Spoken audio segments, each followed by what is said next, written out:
ya también hablar. Ya, siéntense. Ya, pero lo que no estuvieron al inicio. Hoy le vamos a hablar de glomerulopatía, vamos a hablar de enfermedad o daño en el glomérulo, conocido también como glomerulonefritis. Y si ustedes ponen en Google, ponen glomerulonefritis o glomerulopatía PubMed, les sale todo el... Así que supongo que yo me lo han hecho porque sabían que iban a tener otra clase. Cuando hablamos de glomerulopatías, hablamos de daño en el glomérulo. Esto se da por un proceso inflamatorio que puede deberse a una respuesta inmune, a un daño por alteraciones metabólicas o por alteraciones de depósito. Como habíamos dicho, ¿no? Dentro de ellas también está la nefropatía diabética, hipertensiva o amiloidosis, que también me puede dar una glomerulopatía. Las glomerulopatías pueden ser divididas en agudas como crónicas, por etiologías, por primarias o secundarias, siendo primarias el riñón, donde se lesiona solamente el riñón, y siendo secundarias cuando hay una causa sistémica que te lesiona aparte de otros órganos, dentro de ellos el riñón. Una causa sistémica podría venir a ser diabetes. Es una enfermedad que te lesiona varios órganos, dentro de ellos el riñón, y te causa una glomerulopatía. Otra causa sistémica puede ser el lupus, que lesiona varios órganos, dentro de ellos el riñón, una nefropatía lúpica que te da una glomerulopatía. ¿Cuándo sospechas de que el glomérulo puede estar dañado? Cuando puedes tener un sedimento activo, cuando tienes la presencia de proteinuria y hematuria. Para los chicos que no habían estado, y esto vamos a hablar de un poco, habíamos dicho que ustedes deben recordar la estructura del glomérulo, teniendo ahí las arterias aferentes y eferentes, los capilares glomerulares, y recuerden que lo que envuelve el capilar glomerular es el... ¿Qué era? Lo que envuelve la membrana que se encuentra en el capilar glomerular es el endotelio. Ese es el endotelio, muy bien. Si vamos un poco más arriba, por encima del endotelio tenemos una membrana conocida como la membrana basal, y por encima de la membrana basal tenemos a los podocitos. Muy bien. Y soportando toda esta arquitectura, las células del mesangio. Recordando que en las glomerulopatías la lesión puede estar tanto en el mesangio como en la membrana basal, a nivel endotelial o subendotelial, o a nivel epitelial o en el glomérulo, conocido como las glomerulopatías. ¿Sí? ¿Se entiende? Sigamos. Allá. Allá. ¿Cuándo se debe sospechar de una glomerulonefritis? Habíamos dicho, paciente con sedimento activo, ¿qué es?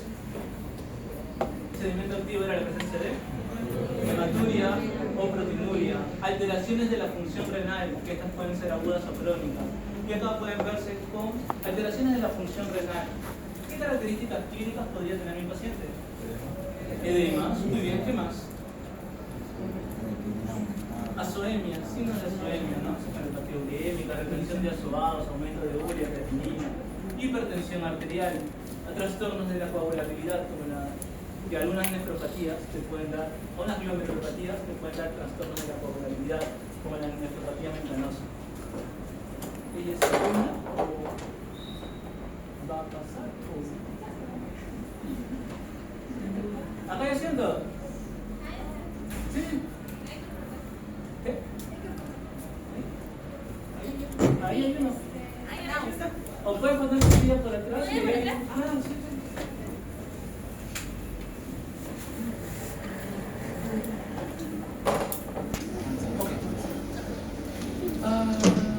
Bueno, con esas manifestaciones clínicas o algunos análisis patológicos, tú podrías pensar en una glomerulopatía.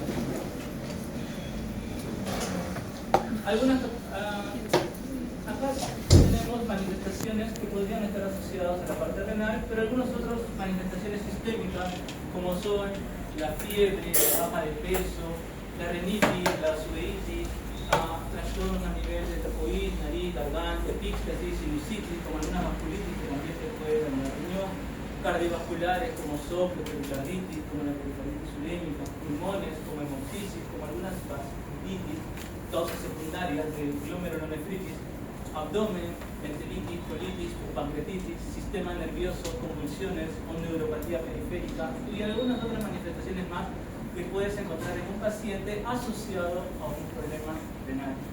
Muy bien. Estábamos hablando con los chicos sobre el caso de este paciente. Un paciente de 62 años que viene de Italia, varón, que comienza a presentar edemas en aproximadamente 6 días de miembros inferiores y estos van aumentando. El único antecedente era la hipertensión arterial, pero habíamos dicho que tendríamos que enfocarnos a causas de edema. ¿Cuáles son los órganos que nos fallaban en edema? Habíamos dicho que eran corazón, riñón, hígado, ¿no? Una nefropatía o una cardiopatía. Por frecuencia, ¿no? Por frecuencia. ¿Sí? Si todo eso sale negativo, tendríamos que echarnos a buscar otras causas, obviamente. Pero por frecuencia. Si yo pienso que es una cardiopatía, tendría que buscar qué más: insuficiencia ventricular, reflujo hepatocelular. Si pienso en una hepatopatía, telangiectasia, circulación colateral, ascitis, ictericia. Si pienso en una enfermedad renal, puede ser una test rosa, un examen de orina patológico, alteraciones en el sedimento urinario, urea, creatinina, trastornos del ácido básico. De todo esto, nuestro amigo nos llega por WhatsApp, porque solamente esas son las consultas de acuerdo. Esas son de, mi amigo tiene esto, ¿me pueden decir qué es? De todo eso nos mandan un hemograma que estaba normal, un perfil de coagulación que estaba normal, un ecodoppler venoso y para no fallar arterial también, por si acaso. En el arterial estaba todo normal y en el venoso había una tromboflebitis de la pierna izquierda. Entonces lo pasan por el emergenciólogo, el internista y lo mandan al reumatólogo. Y cuando el último ve que es una tromboflebitis en la pierna izquierda, le dicen: bueno, tienes una tromboflebitis, toma naproxeno, paracetamol y anticoagulante, le da Ixaban, un anticoagulante gratuito. El edema sigue progresando, ahora los edemas están en los miembros superiores, ya en 2 días, parece que no había mejoría, y la pregunta es: ¿qué tiene? Así, hace unos, ya van 40 minutos, hace 40 minutos no llega la consulta. ¿Qué será? ¿No tiene? ¿Qué pedirían? ¿Qué pedirían para estudio? Hemograma normal, perfil de coagulación normal, ecodoppler venoso y arterial normal. ¿Pero qué pedirían? ¿Estamos completos? Glucosa, urea y creatinina, ¿no? Urea y creatinina para ver función renal. ¿Qué más pedirían? Recuerden, ustedes me han dicho que podemos pensar en una nefropatía, electrolito, urea, creatinina, examen de trastorno de ácido base, AGA. Entonces yo completémoslo todo porque la hiperlipidemia severa también para el perfil hepático. Un perfil hepático, muy bien. ¿Qué más? ¿Qué más me recomendaría?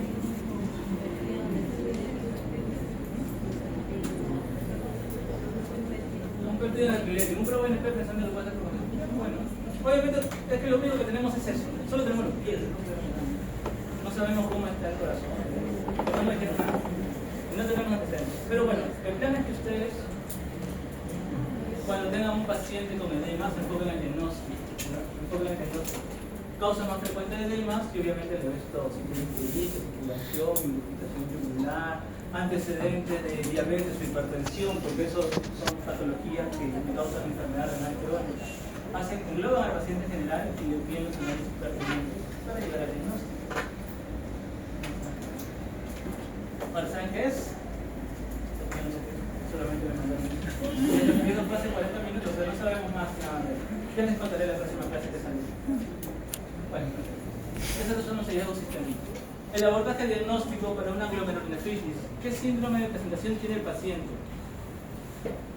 Las glomerulonefritis se pueden embarcar en varios síndromes. Tenemos el síndrome nefrótico, que es una glomerulonefritis. El síndrome nefrítico, que es una glomerulonefritis rápidamente progresiva, que es una glomerulonefritis extraocular. Hematuриas asintomáticas es aquel paciente que viene con un examen ocupacional donde tiene un examen de orina, donde tiene hematía de 10 a 20 por FAM. No es macroscópica, es microscópica y el paciente no tiene molestias. Eso también es una glomerulonefritis. Proteinuria asintomática, el paciente pierde proteínas, le hacen un examen de orina y su tira reactiva sale 2 cruces o 3 cruces. Pero el paciente no tiene molestias, no tiene diabetes, proteinuria asintomática. Son grandes grupos de las glomerulonefritis. En este caso, podría sospechar en un daño glomerular.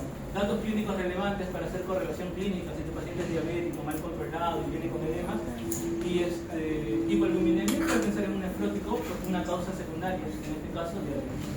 Valores de laboratorio o imágenes que puedes encontrar alterados. Establecer el diagnóstico etiológico es importante. Una glomerulonefritis es secundaria hasta demostrar lo contrario. Si todo te sale negativo, primario. Determinar necesidad de biopsia renal o no. No toda glomerulonefritis es biopsia, pero la gran mayoría de ellas sí. Determinar cronicidad de la glomerulopatía es importante. Hay glomerulonefritis agudas y crónicas. ¿Cómo determinar cronicidad? Si el paciente presenta hipertensión, anemias, alteraciones del metabolismo calcio, fósforo. Entonces, como ustedes ya han hecho renal, saben que un paciente renal crónico puede cursar con todo esto y con trastornos hidroelectrolíticos. Sintomatología urémica por alteración de la urea, alteraciones a nivel cutáneo como tercer rosa, te marca que el paciente tiene una nefropatía crónica y esta glomerulopatía puede ser crónica. Algunas consideraciones importantes en el estudio: la hematuria glomerular no necesariamente indica presencia de glomerulonefritis. ¿Por qué? Porque esta hematuria glomerular puede estar dada por una nefropatía diabética, una nefropatía por warfarina, una crisis hipertensiva, una emergencia hipertensiva que en ese momento te puede dar hematuria, pero luego revierte. Listo, no es una glomerulopatía así. En la glomerulonefritis no siempre hay hematuria, puede haber solamente proteinuria y no necesariamente hematuria.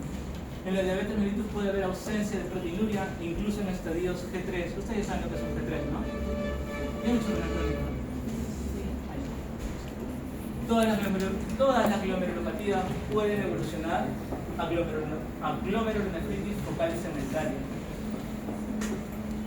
Todas las glomerulopatías membranosas, las rápidamente progresivas, todas las glomerulopatías pueden evolucionar a glomerulopatías focales y segmentarias. Las pruebas inmunológicas como anticuerpos y complementos, si bien son sensibles, no son específicas de determinada enfermedad. Eso también es importante. Ya habíamos dicho, las enfermedades glomerulares pueden ser primarias, como pueden ver ahí, y dentro de las primarias tenemos enfermedades glomerulares de cambios mínimos, membranosa, la asociada a inmunoglobulina A o la nefritis por inmunoglobulina A, la glomerulonefritis focal y segmentaria primaria, la postestreptocócica aguda y la glomerulonefritis o la enfermedad antimembrana basal. Glomerulopatías primarias. Y dentro de las secundarias habíamos dicho que son enfermedades sistémicas que dañan varios órganos y dentro de ellos el riñón. Tenemos la nefropatía diabética, el lúpulo, la vasculitis, todas las que pueden ver, enfermedades de depósito como amiloidosis. Y tenemos algunas primarias que pueden debutar o algunas secundarias que pueden debutar o pueden cambiar a secundarias focales y segmentarias. Listo. Dentro de las secundarias, dentro de las secundarias, si yo tengo una glomerulonefritis secundaria, las causas más frecuentes o las que yo debería buscar es causas infecciosas, dentro de ellas enfermedades virales, VIH, hepatitis, causas malignas, tumores, generalmente los tumores sólidos, los linfomas, causas autoinmunes, vasculitis, lupus, drogas, amindronato, que es un bifosfonato, trastornos hematológicos como las paraproteinemias, dentro de ellas las paraproteinemias, alteraciones de la proteína, el mieloma múltiple, enfermedades hematológicas. Entonces, chicos, nosotros vamos a hacer esto. Son muchas glomerulopatías y el plan es que no se confundan. Vamos a dividirlo en glomerulopatías que te dan síndrome nefrótico y glomerulopatías que te dan síndrome nefrítico. ¿Ya?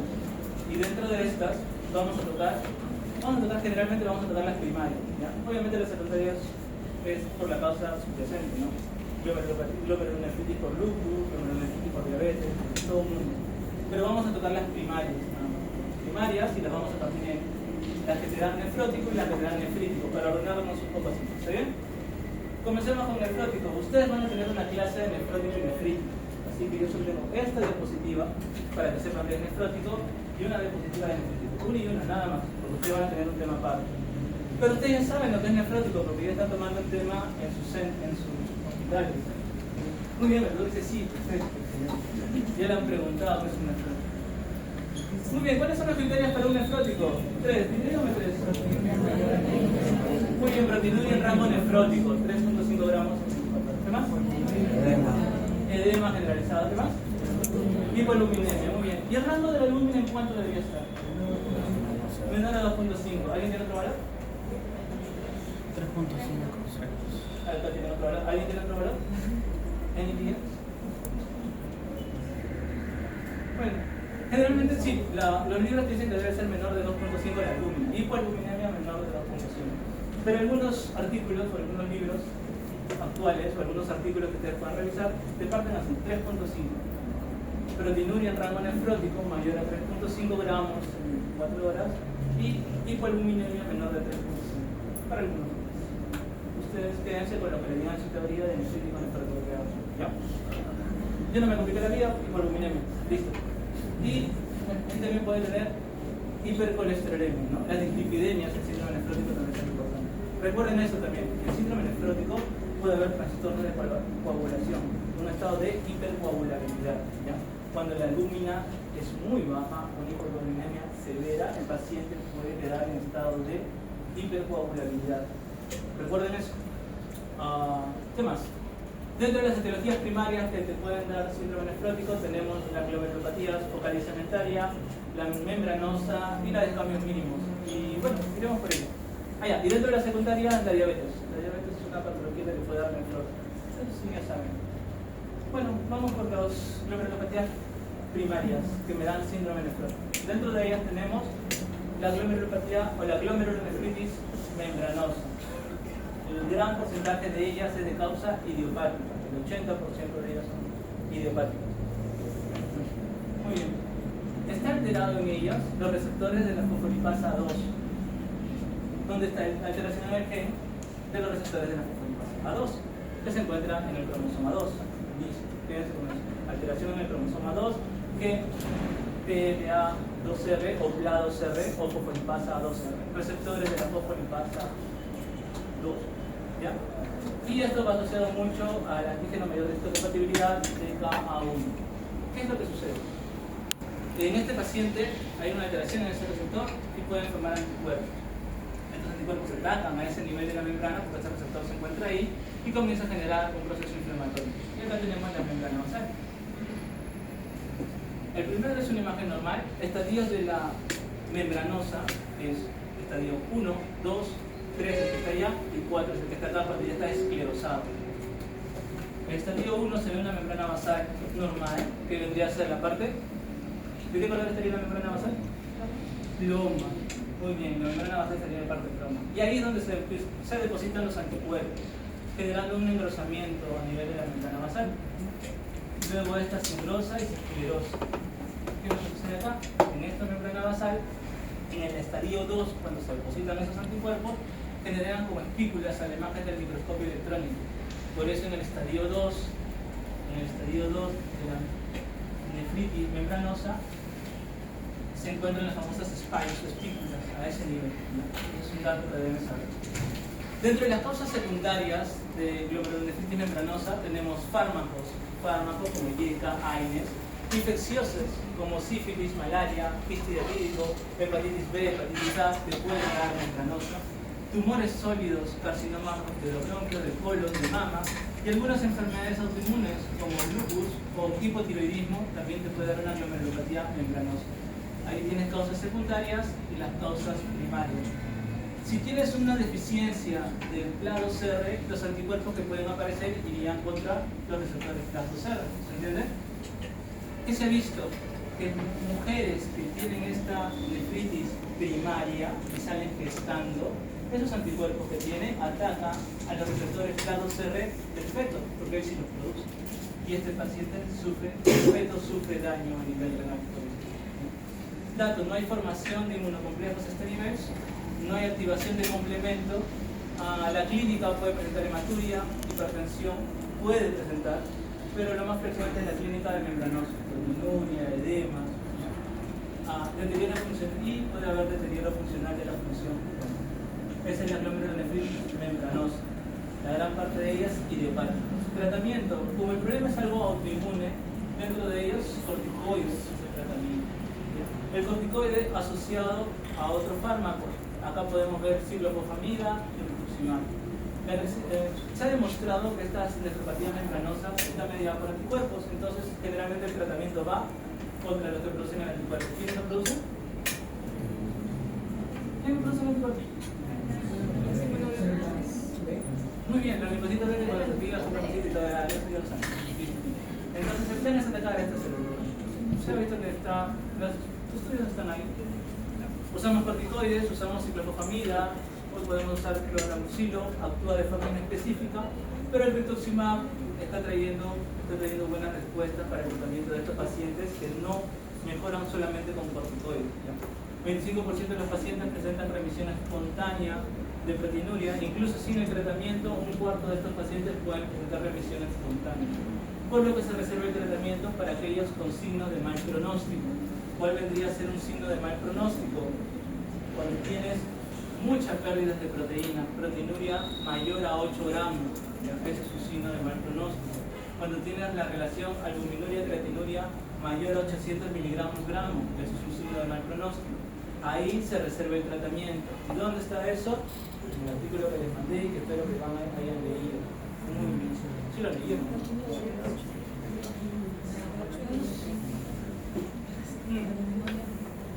Tratamiento. Cuando ustedes escuchen, hay que darle antiproteinúricos en el pase de visita, estamos hablando de...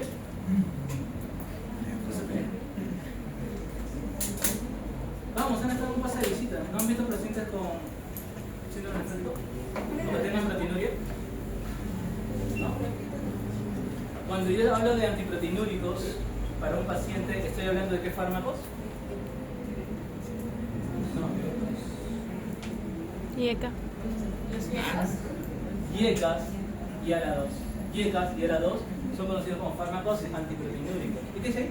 Allá. IECAS y posiblemente también los ARA2 reduce la proteinuria y puede retardar la progresión de enfermedad renal e insuficiencia. ¿Ya? Los IECAS son antiproteinúricos. Ustedes han hecho renal crónico, por IECAS son antiproteinúricos. Otro tratamiento que puedes dar en este tipo de pacientes con patología membranosa, anticoagulación profiláctica. ¿Por qué? ¿Por qué?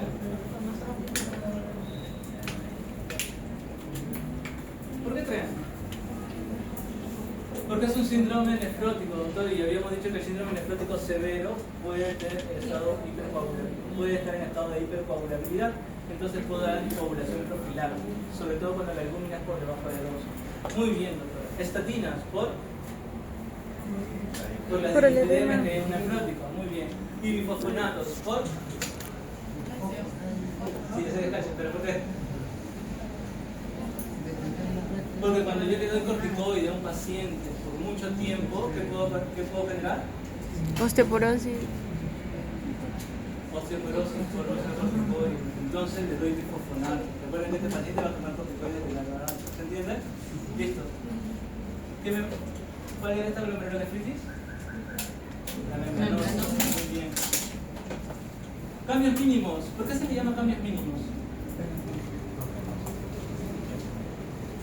Porque generalmente cuando se toma una biopsia de esta patología y lo vemos y se ve al microscopio electrónico, se ve al microscopio normal en patología, le hacen la coloración, no se ve ninguna alteración. Tiene que pasar recién a microscopía electrónica para ver las lesiones. Entonces, la biopsia renal es normal en la microscopía óptica y la inmunohistología, ambos se ven normales, pero en la microscopía electrónica muestra anomalías típicas. Por eso se le llama enfermedad de cambios mínimos, porque están pequeños los cambios que no se pueden ver en una microscopia óptica. Muy bien, es la tercera causa de síndrome nefrótico en adultos, siendo frecuente en jóvenes y niños. Entonces, ¿cuál es la glomerulopatía más frecuente en niños? La de cambios mínimos. Un 80% de este tipo de nefropatías, de glomerulopatías, es de ser niños, sobre todo en menores de 10 años. El otro 20% puede aparecer en adultos, o sea, en estanques.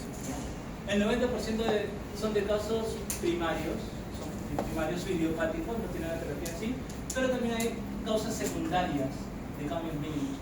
Tenemos AINES, alergias, inmunizaciones, malignidad hematológicas. En el caso de malignidad, el linfoma de Hodgkin u otros linfomas les puede presentar una enfermedad de cambio mínimo. Asociado al HLA-B12, es un síndrome nefrótico puro. ¿Ya? Vamos a ver, hay algunos que no son puros, pero este es puro, solamente como síndrome nefrótico, de adecuada respuesta a manejo de inmunosupresión, incluso conservador. Son corticoides sensibles. Viene el niño con edemas, hipoalbuminemia, dislipidemia, ¿ya? Y tú dices, esto es un síndrome nefrótico. Lo más frecuente en niños es cambios mínimos. ¿Vas a biopsiarlo? Esa es la pregunta, ¿quién sería?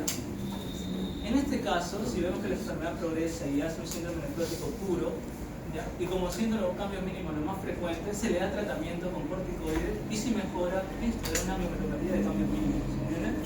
Es corticoide sensible y se le da tratamiento y el diagnóstico es con respuesta terapéutica. ¿Qué más? No hay farmacia inmunocomplejo si no consume complementos. Dice, cambios mínimos. Tratamiento, más del 90% habíamos dicho que responde a corticoides y el tratamiento vendría a ser así. Prednisona 1 miligramo por kilo de peso, máximo 80 miligramos, y se le va reduciendo dosis. ¿Por cuántas semanas le podemos dar? De 7 a 14 semanas. Se reduce dosis. Si hay remisión, listo, le va reduciendo dosis hasta que se quede sin nada. Si vuelve a haber una recaída, agregas a la prednisona otro tratamiento, un tratamiento o un agente secundario. Habíamos dicho que en este caso, la comida u otro tipo de inmunosupresor. Ahí ya estamos, simple con comida o de nuevo no damos. Y el tratamiento se amplía de 8 a 12 semanas más y ver respuestas previas. Generalmente responden bien. Está membranosa, cambio mínimo. Es decir, mesangio capilar, o conocida anteriormente como membrana proliferativa. La glomerulonefritis y mesangio capilares se dividen en tres. Y es decir, tipo 1, tipo 2 y tipo 3. Suele presentarse con nefrítico o nefrítico nefrótico. Esto es considerado un estado impuro, un estado mixto. ¿Ya? El 50 al 80% presenta hipertensión arterial, sedimento activo, y cuando hablábamos de sedimento activo era proteinuria y hematuria y cilindro semático. Puede haber hematuria y cilindro semático. Eso es un sedimento activo. 25% presentan glomerulonefritis crónica que tiende a ser progresiva. Y esta es la primera, presenta además hipocomplementemia. De los tres que hemos visto hasta ahora, esta de acá presenta hipocomplementemia. Entonces, si la pregunta es ¿qué glomerulopatías generan hipocomplementemia? Una de ellas es la mesangio capilar. ¿Ya? Es secundaria en el 80% de casos, en edad entre 80 y 30 años. La etiología primaria puede presentarse como nefrótico y luego puede aparecer un nefrítico. La de tipo 2, la mesangio capilar tipo 2, asociada a lipodistrofia parcial, pérdida selectiva de grasa en la cara, el paciente viene con la cara adelgazada. También pérdida de grasa a nivel de tórax, el paciente viene con una fase caquética. ¿Qué más? La de tipo 1, asociada a formas secundarias, infecciones crónicas como abscesos viscerales, endocarditis infecciosa, materiales protégicos que tenga el paciente y estos que estén infectados. Si yo tengo una infección crónica en el paciente, o sea, por cualquier colección adentro, me podría hacer una mesangio capilar. Si el riñón comienza a fallar, es porque me podría estar haciendo una glomerulonefritis mesangio capilar. Habíamos dicho que consume complemento, activa la vía clásica C3, C4, y cuando se hay depósitos, mesangio capilar. Muy bien. ¿Dónde se encuentran los depósitos? Entre el endotelio y la membrana basal se encuentran los depósitos de estos inmunocomplejos. Como pueden ver ahí, ven el endotelio y la membrana basal, ¿correcto? Ven los depósitos de inmunocomplejos que se encuentran ahí, los anticuerpos, los antígenos, arriba y abajo. Cuando ustedes hacen un corte y se ve eso en el microscopio, ese nombre tiene forma de Rein de tren. Por eso cuando ustedes vean el artículo, ¿qué te dice? Que tiene una biopsia característica. No te dice el nombre de Rein de tren, pero ahí dice la mesangio capilar tiene una biopsia característica. ¿Ya? Muy bien. Habíamos dicho que existen tres tipos: tipo 1, tipo 2 y tipo 3. Tipo 1 asociado a infecciones como virus de hepatitis C, síndrome nefrótico impuro enfermo, habíamos dicho, porque se mezcla entre nefrótico y nefrítico. La de tipo 2, o enfermedades por depósitos densos, si hay formación de inmunocomplejos, nefrótico nefrítico. Y la de tipo 3, donde el daño está a nivel del mesangio, subendotelio y subepitelio. Más o menos ustedes ya se ubican. Terminamos con mesangio capilar. Focal y cementaria. Habíamos dicho que era focal, ¿por qué? Afectan algunos glomérulos, y ustedes ven la imagen acá. Afectan algunos glomérulos del riñón, es focal, algunos glomérulos. Y es segmentaria porque siendo la lesión en un glomérulo, afecta solamente una parte en un segmento del glomérulo, focal y segmentaria. El 90% se presenta con proteinuria masiva de más de 10 a 12 gramos y solo el 30% con hematuria microscópica. Es muy raro la hipertensión o deterioro de la tasa de filtración glomerular. Primera causa de nefrótico en pacientes de raza blanca. Tiene dos picos de incidencia en jóvenes de 30 a 40 y en pacientes ya un poquito más jóvenes, más viejitos, como 50, 60. La etiología secundaria puede ser lupus, medicamentos o infecciones. Eso es la focal cementaria. La focal cementaria tipo 1 o primaria está asociada por una alteración de la nefrina 1 y la nefrina 2. La nefrina 1 y 2, que son proteínas que se encuentran a nivel del medio. La nefrina 2 es conocida como porosina. Entonces, eso te permite tener una barrera que evita la filtración de proteínas. Como esto está dañado, las proteínas salen. Por eso la focal cementaria pierde gran cantidad de proteínas. ¿Ya? La de tipo 2 o asociada a un cuadro secundario está asociado a infecciones como VIH, drogas, hiperfiltración y puede cruzar, como habíamos dicho, un síndrome nefrótico impuro, una mezcla de nefrótico y frío. El diagnóstico es por biopsia. Y el tratamiento, si estamos perdiendo gran cantidad de proteínas, es antiproteinúrico, como YECAS o ARA2. También causa tratamiento en segunda línea y unos supresores, como podemos ver acá. Prednisona, las dosis, y si no mejora, le agregas un segundo tratamiento, ciclofosfamida.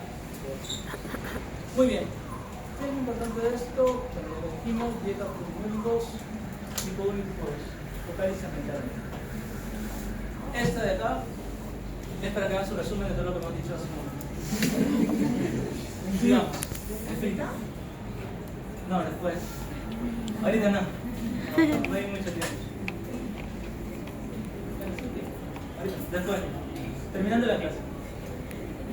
Nefrítico. Entonces, ya hemos dicho, nefrítico, van a llevar ustedes una clase. Díganme 3 características de nefrítico. Hipertensión. Hematuria.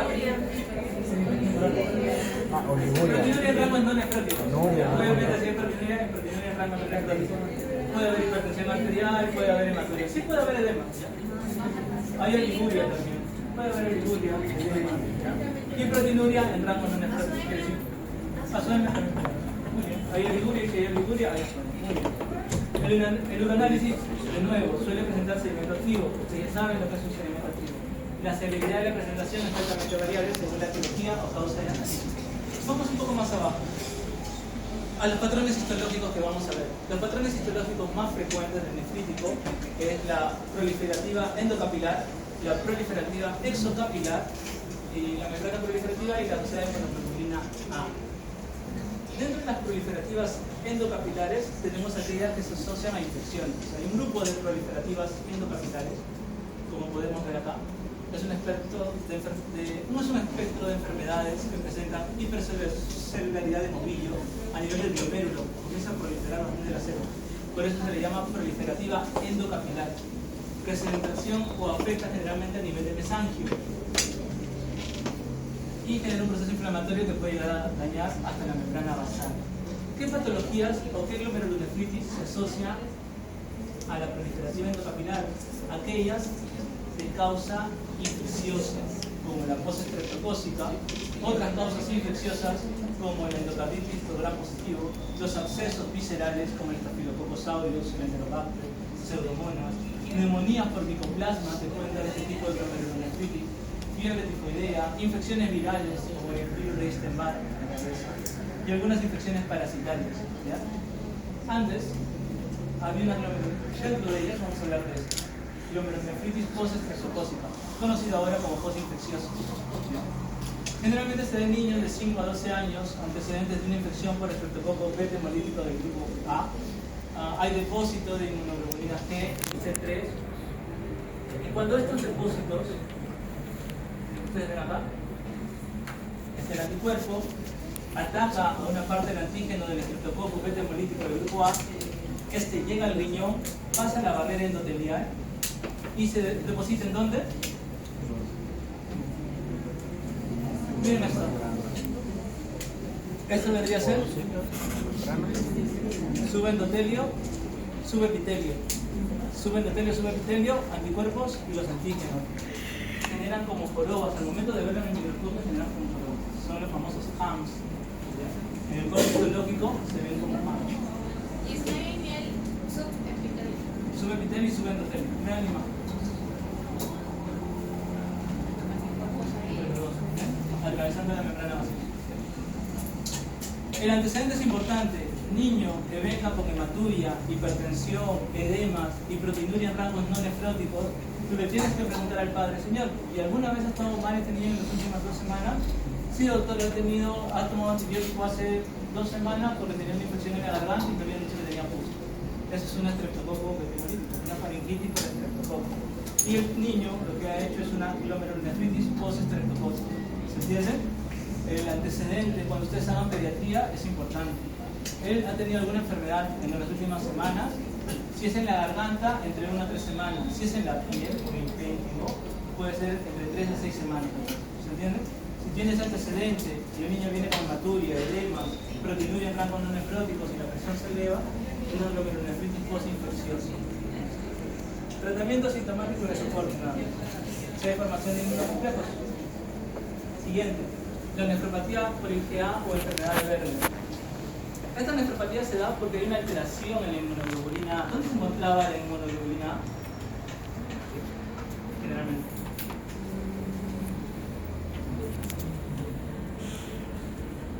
En la mucosa. En la mucosa.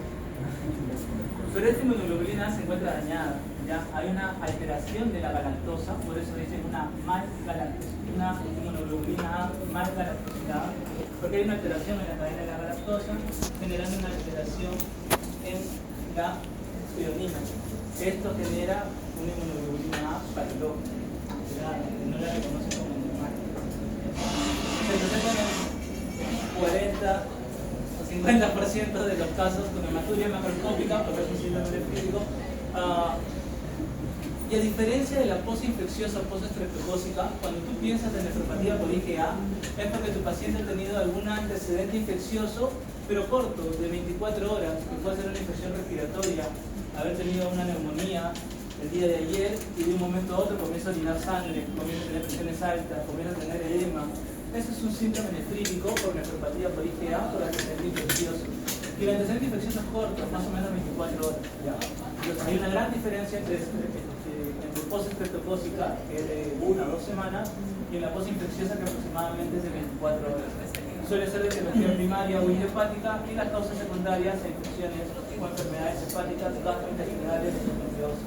A diferencia de la posinfecciosa, no causa hipocomplementenia y se asocia a la púrpura de Sternum-Schoenen y al síndrome de Cisalli, que es un tipo de linfoma. El tratamiento, como es una proteinuria, hematuria, es la de antiproteinúricos y corticoides. Y los corticoides, si la proteinuria es mayor a 1 gramo por día. ¿Listo?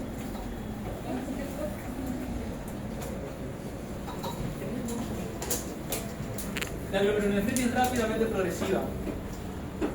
Si ustedes escuchan una glomerulonefritis rápidamente progresiva, ¿en qué pensarían? ¿Qué pasaría con la función del riñón? ¿Se pierde rápido o lento? Muy bien, excelente. Se determina por la presencia de la pérdida de la función renal de una manera rápida. Días. El aumento de la creatinina a más de 2 gramos por decilitro o que ésta se duplique en menos de 3 meses. Esa es una enfermedad rápidamente progresiva. Debut de una glomerulopatía con una creatinina en 3, un paciente sin antecedentes y de un momento a otro tiene creatinina en 3. Una glomerulonefritis rápidamente progresiva. El tamaño del riñón puede estar conservado o aumentado y se entiende porque la gran mayoría de nefropatías crónicas el riñón está pequeño, ¿no? La gran mayoría, no todo, la gran mayoría. Pero en este caso el riñón está normal o aumentado de tamaño. Alta frecuencia de uremia al inicio del cuadro clínico y poca tolerancia porque es rápido y el paciente no lo tolera bien. Poca tendencia en la recuperación espontánea. Gran parte de estos pacientes pueden llegar a terapia de reemplazo renal. Y es una de las formas más agresivas que hay de la glomerulonefritis. No es tan frecuente, pero cuando se presenta es una de las formas más agresivas que hay. Y el mecanismo más frecuente es por el depósito de anticuerpos, autoinmunes más del 50%, depósito de inmunocomplejos entre el 30% y solo anticuerpos entre el 20%. Dentro de estas glomerulonefritis rápidamente progresivas tenemos esta, la proliferativa extracapilar o crescéntica, que es la manifestación histológica de esta glomerulonefritis rápidamente progresiva. Y si ustedes ven acá, ¿qué es lo que sucede con el glomérulo? ¿Qué es lo que sucede con el glomérulo?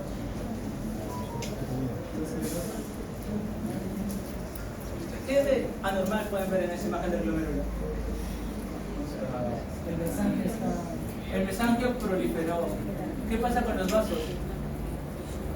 De esclerosis. Se destruyeron, miren los vasos, se han destruido y el mensaje puede llegar a aparecer hasta en el espacio. ¿Cómo se llama este espacio? Espacio de bomba. ¿Okay? Todo eso se destruye y comienza, las células mesangiales comienzan a proliferar por fuera del endotelio. Por eso es extracapilar, rompe todo esto y se destruye en este espacio. Si nosotros cortamos y lo teñimos con hematoxilina y eosina, vemos esto. Las células de mesange comienzan a acumularse en esta zona de acá. En esta parte de acá se comienzan a acumular y forman parte de media luna. ¿Se entiende? Muy bien. Esas son las glomerulonefritis rápidamente progresivas, extracapilares o crescénticas o en forma de media luna. ¿Ya? De estas existen tres tipos, tipo 1, tipo 2 y tipo 3. Así de fácil. La de tipo 1 asociado a un anticuerpo contra la membrana basal, muy asociado a la enfermedad de Goodbuster. La de tipo 2 asociado a inmunocomplejos, lupus, crioglobulinemias. Y acuérdense que cuando ustedes escuchen crioglobulinemias, generalmente se puede estar asociado a una infección viral, hepatitis B o hepatitis C. Muchas de las crioglobulinemias pueden estar asociadas a hepatitis B o hepatitis C. La de tipo 3 o paus inmune asociado a vasculitis ANCA. Muy bien. Y en la búsqueda etiológica de cuando tengas una glomerulonefritis rápidamente progresiva o extracapilar, tienes que echarte a buscar qué tipo podría venir a ser. Pides anticuerpos contra la membrana basal, pides ANA, ANCA, anti-DNA y pides dosaje de globulina. Y si es crioglobulinas, de hecho es a buscar hepatitis. Muy bien.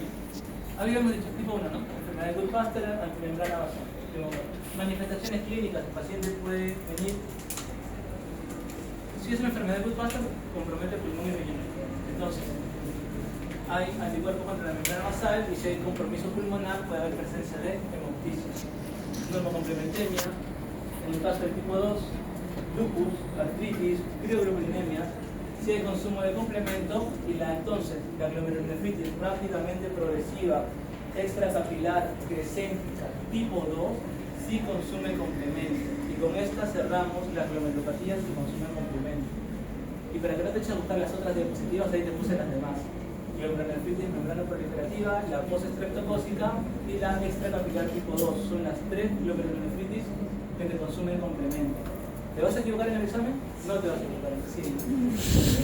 Bueno, pero los otros no se van a equivocar. Muy bien, la nefritis lúpica está dentro de tipo 2. Tipo 3, habíamos dicho que se asocia a vasculitis, la enfermedad de Wellner, la colangitis microscópica y el Church-Strauss. Vasculitis que se asocia a la extracapilar tipo 3. ¿Listo? Muy bien. Algunos ejemplos de glomerulopatías rápidamente progresivas. Habíamos dicho que si compromete el pulmón y tiene membrana basal y tiene anticuerpos contra la membrana basal glomerular, síndrome de Goodbuster.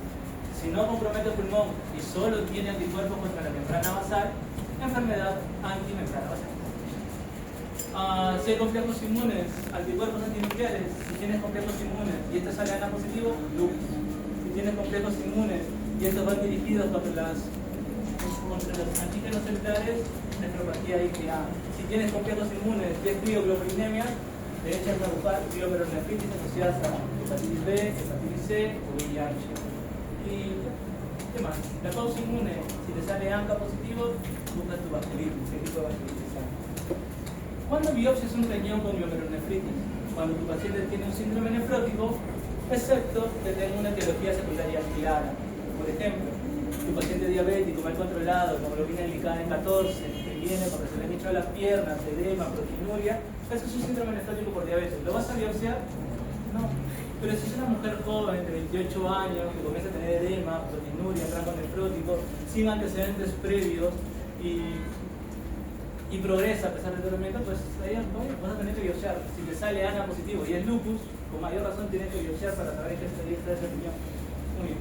Cuando hay una falla renal por una glomerulonefritis rápidamente progresiva, un paciente varón de 40 años, viene sin antecedentes de nada, con un control de su ocupacional de creatinina en 0.5 y de un momento hace 4 sin razón aparente, con una glomerulonefritis rápidamente progresiva, biopsiar. Anomalías de sedimento urinario en receptor de trasplante renal, biopsiar.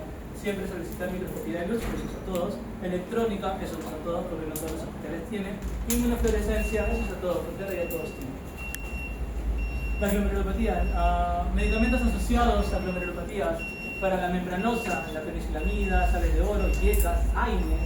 El hecho de darle naproxeno a todo el mundo no es que no pasa nada. Puedes hacer una nefropatía si el paciente tiene esa predisposición.